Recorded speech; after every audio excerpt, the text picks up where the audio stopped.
everyone, Coleman Alderson here again for GardensAll.com, and as a follow-up to our arugula plantation here, I'd like to advance the use of Remay Fabric. That's this real thin, it's much thinner than the cloche we were talking about earlier. You can see through it, it breathes, it lets more water come through.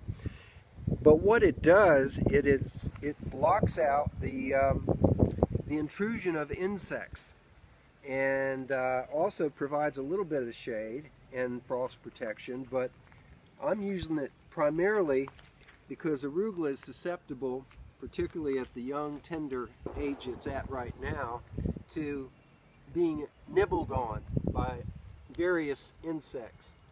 And so this is so lightweight it doesn't interfere with the growth of the plant. You just cover it, push in a staple not too far.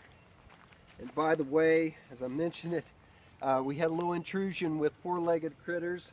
We have them wandering around and they like to get in here and play. And so we had to put a little fencing, a little temporary netting up here. One of the four-legged critters is in the background there. Yeah, there's Zoya. She's bombing in the background. Well, so it's a pretty easy matter of bringing this stuff up and covering it, leaving it loose so it won't pin the plants down as they grow. But we found this to be very effective in keeping the bugs away, not having to use insecticide, and in fact not having to use, some people recommend diatomaceous earth, which cuts into the skeletal body of the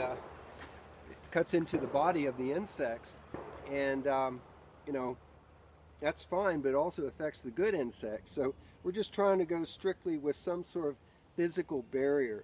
As you can see, kind of looks like Tent City up here, and these are arranged in a similar way to keep the sun from beating down. A lot of these are cold weather crops, and they've just been planted in, so it also allows, when I cover them over, it allows a barrier for keep insects away as well. But we're big fans of the Remay, and we're big fans of cloching, particularly with the ups and downs of the weather during March. So y'all have any thoughts or anything to share about how you deal with variability in the weather? We really would like to know about that, so drop us a line.